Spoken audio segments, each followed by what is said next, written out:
The following is me, Sarah Neila Elkins, reading Book of CoL Recovery 3, Part 3, on Friday, November 22nd, 2024. Warning, this book contains body horror and violence. Book of CoL Recovery 3, Part 3.1, 03/15/2031. I've had a lot of fun helping out with the studies. New people come in each time. Sometimes old friends come back. We've learned a lot about what our powers can do, even if we still don't know why we have them in the first place. It still feels like we're making a difference, you know? I really want to know my limits. Dr. Hailu is pretty convinced both Ash and I don't have any. We're going to try an experiment later today to test that. It's taken me a few weeks to convince Ash to help. He says he doesn't like firearms, and I don't blame him. He finally agreed so long as he doesn't have to aim anywhere fatal. I've already healed injuries before. This shouldn't be too bad. Personal Journal of Paige Simmons, Volume 4, page 40. Get out here, you motherfucking hussy! I'm gonna kill you! Troy Smith bellows from the driveway. His hair is no longer shifted. He has a pistol and is following absolutely zero gun safety rules. I ease open the front door and raise my hands above my head. If someone was an adult before CoL powers first appeared, they can generally be put somewhat at ease by the gesture. Younger people, not so much. If someone were to do this at me, I'd still see them as a potential threat, honestly. Anyone could be a CoL, after all. Troy, please put the gun down. Think this through. You're the one. She's been with you this whole goddamn time, Troy howls. Don't know why I bothered trying to appeal to sense, I think to myself with a sigh. I step around a hedge to the driveway, my hands still in the air. Andrea's car has a flat tire in the back, and my bike is on its side. Troy levels the gun at me, or tries to. He's far from steady. Troy, you hired me this morning to see if Andrea was cheating on you. She's not, I explain as calmly as possible. She is! She fucking is! She's a fucking CoL! They're all liars! A couple of the neighbors are hiding nearby, filming with their phones. Troy hasn't spotted them, which is great. If I can keep his attention on me, that will be better. I'd rather no one get hurt. Andrea isn't a CoL, Troy, I say as I take a step forward, slowly. She doesn't have any powers, and she hasn't been cheating on you. Bullshit! You're in her head! You're controlling her with your mind powers, you freak! Troy shrieks. I don't have mind powers, I reply coolly. More lies! You're that genetically engineered CoL monster, Book! I am Book, but I'm not genetically engineered, I say. There's no point in saying I'm not a monster. If this guy opens up on me with his gun, I will only prove I am, one way or another. The neighbors start whispering to one another about me being Book. They're not just recording, they're live streaming. One of them's an influencer. They're commenting about subscribers losing their minds. Sirens sing in the distance. Good. Someone already called the cops. Maybe they can get here before things get worse? And then I see my bike. I knew it was on its side, but the rear tire has been shot. There's a black skid mark where the paint was scoured off when it fell over. It's pretty heavy thanks to the battery in the chassis. Looks like it fell hard. Fuck! I just bought that, I hiss internally. Troy, I hiss externally. Put the gun down. He fires, hitting me in the left shoulder. I hang onto the bullet, keeping it from exiting my body. No reason to let a bullet that hit me also hit the house behind. Feels like a .38 caliber. Not huge, but still delivers more than enough of a punch to kill most people. You've surely caught on by now I'm not most people. I stand there stock still, long enough for Troy to see that shooting me hasn't been effective. We're a few yards from one another. He fires 5 more times. Each bullet hits me in a wide spread before I reach him. My phone's battery explodes into a fireball, destroying part of my jacket. It's burning at over 3,600 degrees Fahrenheit, completely destroying the speaker I had built into my side and burning me to the bone. The remains of my phone continue to burn, wedged in my torso. I shift to numb the pain from the damage I've sustained. I relieve a horrified Troy of his gun, clearing it before removing the slide and tossing the parts into the grass. He tries to run as acrid black smoke billows from my burning form. I grab him and gently pin him to the driveway with my right knee on his hip. At least I didn't kill him, and he's on the opposite side from my fire. Now, all I have to do is deal with this screaming while I snuff out the lithium-ion blaze that's turned me into a walking Roman candle. Fun. Let me go! Let me go, you freak! I ignore Troy's screams as I shift an additional arm from the left side of my back, using it to toss the fiery remains of my phone onto the driveway behind me, careful not to send it anywhere near anything flammable. Then I pat out the fire that's crept up my jacket. At least my wallet's safe in my back right pants pocket. The front door of the house opens and Thunderskull, still in basic and visibly terrified, rushes out with a small fire extinguisher, spraying down the burning phone. I'm surprised he can operate it with his right arm in a cast, but he does a good job with the tank wedged under his armpit. Book, you okay? Fine, I say through gritted teeth. It's taking a lot of restraint not to kill this guy. I healed my burns, but can still feel the bullets and their fragments in my body. 6 little invasive bodies. I had moved the slug that pierced the phone to prevent it from being consumed in the fire. They're all old-fashioned lead slugs. I'm holding on to them because they're evidence. It really wouldn't do to drop evidence, would it? Did he hit you? Yeah, I say. Do me a favor and call the cops, Thunderskull. One of the bullets hit my phone. Thanks for putting it out. That was your phone? Wait, one of the bullets? He shot me 6 times, I hiss. Please call the police. Oh, shit. On it, Book.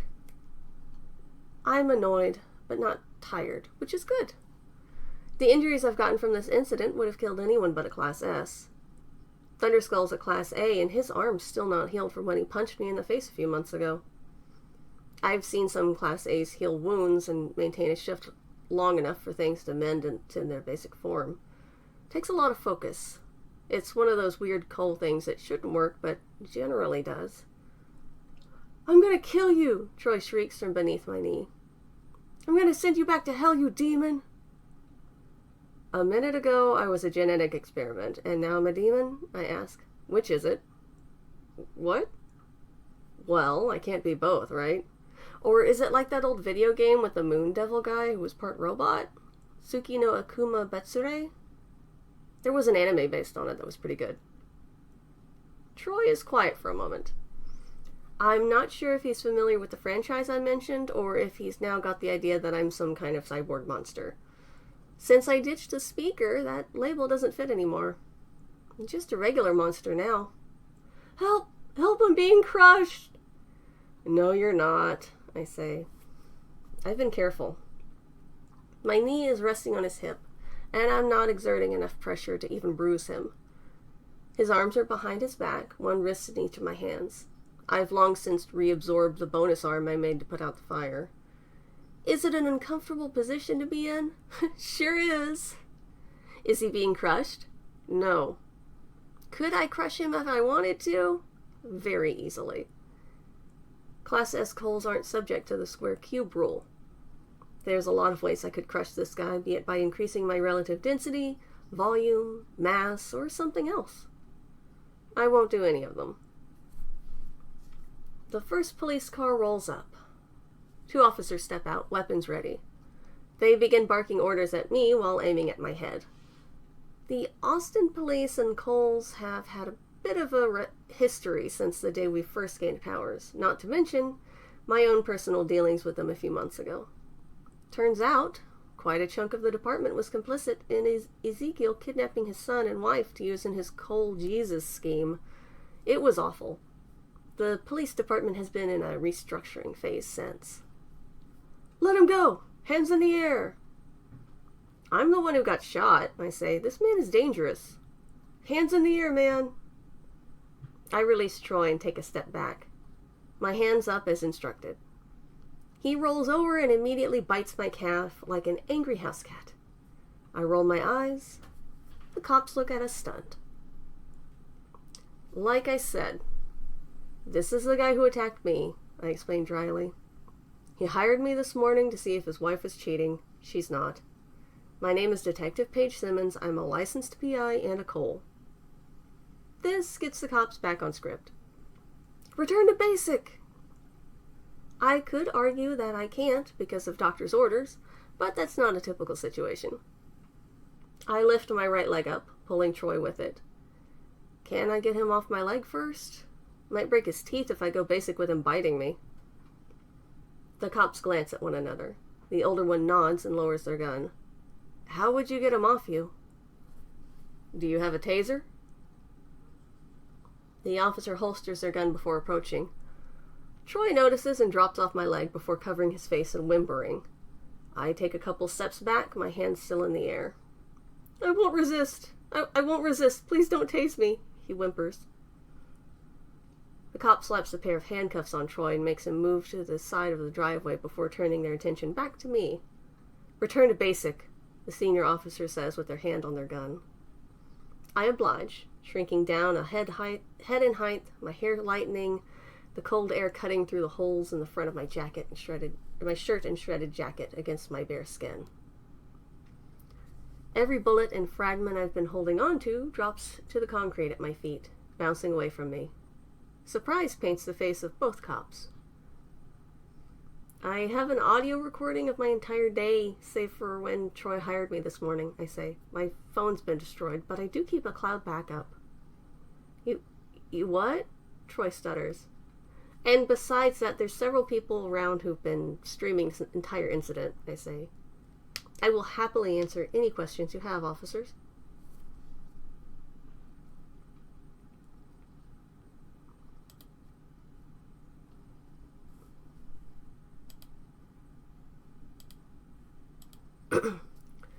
Recovery 3, Part 3.2.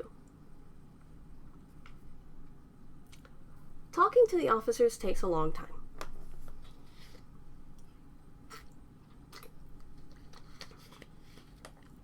They remove my handcuffs and give me a blanket from one of their trunks. It has little cartoon patrol cars printed on it. The thing cuts down on the chill, but really hasn't been much help in this damp, cold weather. I don't tell them when I start using my powers to stay warm. The police are trying to be more professional than before, especially since I'm involved. I show them my IDs, give them the statement about the course of events multiple times, tell them I can send the recordings to their tech people, get the information of where to send that to, then write it down on the back of a traffic ticket stub that I stick in my wallet. Then they ask if I want to press charges. My bike has full insurance coverage. I can get it repaired no problem. It still pisses me off that Troy shot it and scratched it up to all to hell. Now I'll either have to get it towed or, more likely, carry it home like a giant metal baby. My poor bike. I haven't even gotten a chance to name it.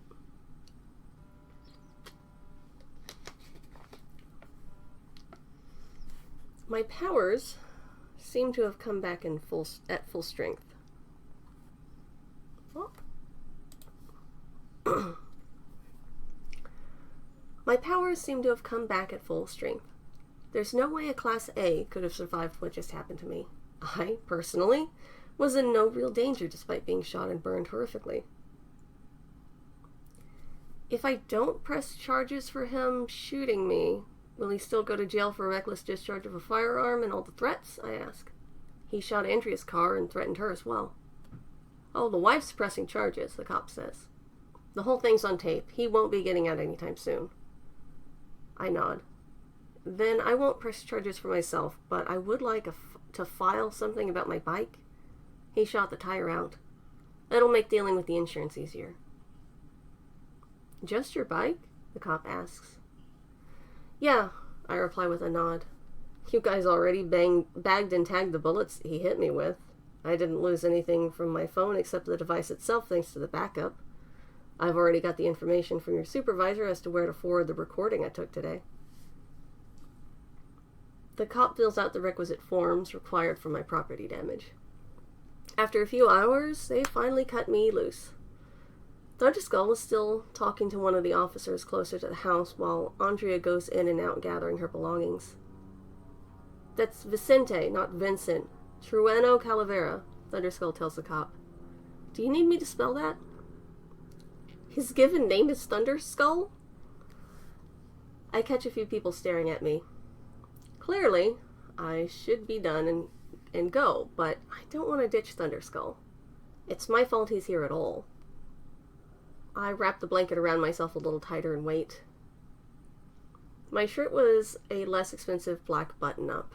It was shift ready, but now was half burnt with just barely enough fabric up top to cover my chest. I try shifting the remains of the shirt, but hear more of the fabric tear and feel a draft higher up than before. That won't work. My pants are also shift ready. I use my powers to change them, extending the fabric from my waist into a loose tank top. It's still connected to the pants, but a well-placed fold gives the illusion of a shirt that's been tucked in. I would have done this earlier, but didn't want to alarm the police by using my powers in a visible way. Mr. Simmons?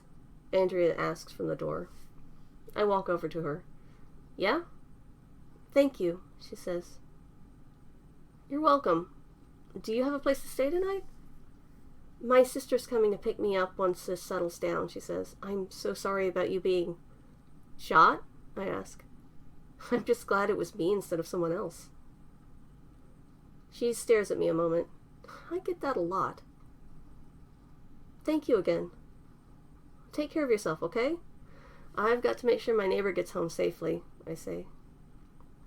Andrea surprises me with a hug before we part ways. Thank you, Thunderskull says before leaving the cops he's been talking to. He joins me near my bike.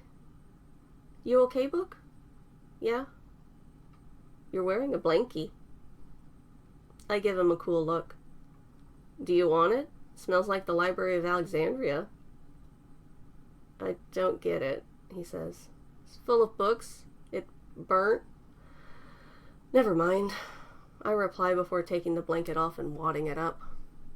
One of the cops walks by and I ask if they want the thing. No one does. It smells more like burnt acid and metal than books. Can you do me a favor and take a few photos of my bike with your phone before I pick it up?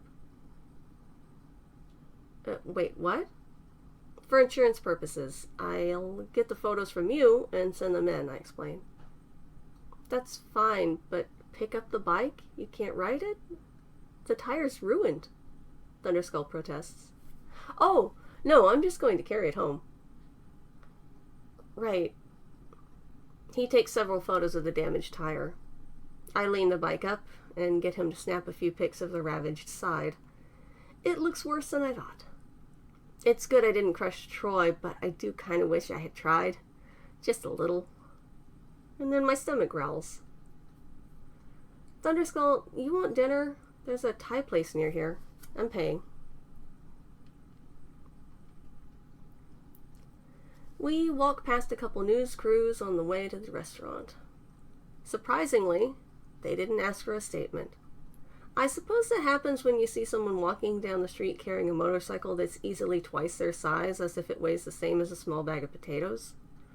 I hadn't shifted myself in any way that was visible. Pretty sure the motorcycle slung over my shoulder looked silly.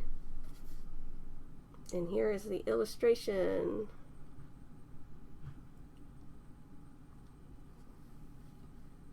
Page carrying their bike.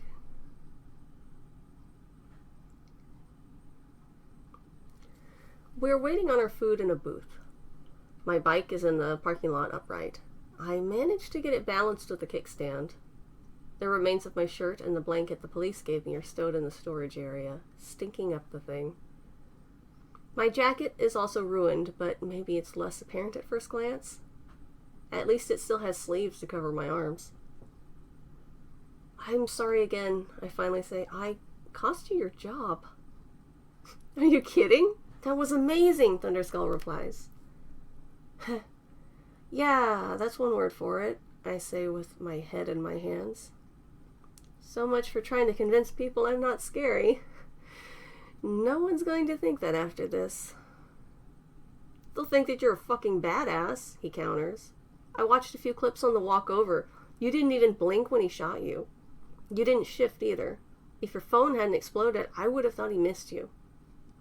See, I sit up, tapping the table with my index finger. That's terrifying.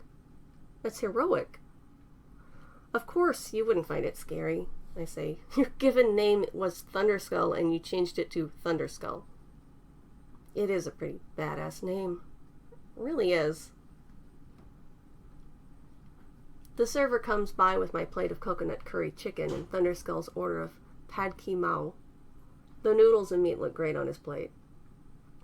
My curry smells divine and looks delightful. I thank the server before they go. Thunderskull blushes. You really like my name? Yeah, I'm terrible at coming up with names, I reply. I dive into my meal but pause to add. And I cost you your job, which sucks. That job is what sucked. And then I have an idea. Would you be interested in the next study? It's in February. Your arm should be out of the cast by then, right? I ask. He shakes his head. I need to stay in town and help out with my little sister. Sometimes our mother needs a babysitter. I raise an eyebrow. She picked out the pink, Thunderskull says while lifting his cast. He points above my signature of book on the cast. Signed it right here, too, above yours. The lines are shaky, but clearly spell out Alma. Another badass name, I say. Thanks. She turns 8 in March. Another reason I can't go to the study, he says. I can't miss her birthday. You're a good brother, Thunderskull. We spend some time eating in silence. I have another idea. Another way I can make up everything, but it might be too early to bring it up. I don't have anything in place yet, but if I don't ask him now, I may not get a chance. He could get another job. Thunderskull, I begin. How would you feel about working for me? He chokes on a sip of iced tea, which gives him a coughing fit. I take that as a no. I mean, never mind, I don't have an office or enough work or to really warrant it or anything. Holy shit, no, I'll do it, he says between coughs. Huh? I don't know what you want me to do, but hell yes. I'll work for you, Book, Thunderskull says after catching his breath. Secretary stuff? Sure. Okay, when I get a new phone and all, you can be my secretary, I say. I should probably get an office space. Oh, I can help you find one, he says. Just not my old building. Oh, gods, no, I'm never going back there again, I agree. And I can pay you as soon as you start. That's even better. And that concludes part 3. If you've enjoyed listening to me read Book of CoL, please like and subscribe here on YouTube, follow me on Twitch, and read the series in its entirety on Tapas for free. Thank you. Please don't forget my other novel, Slayer of Yggdrasil, has made it to round 2 in the Tapas Action Fantasy Novel Writing Contest. Voting is going on now to the beginning of December, so please give it a look, give it a like, give it a read, and give it a vote. You could help me win a writing job, which I really need. Thank you for tuning in.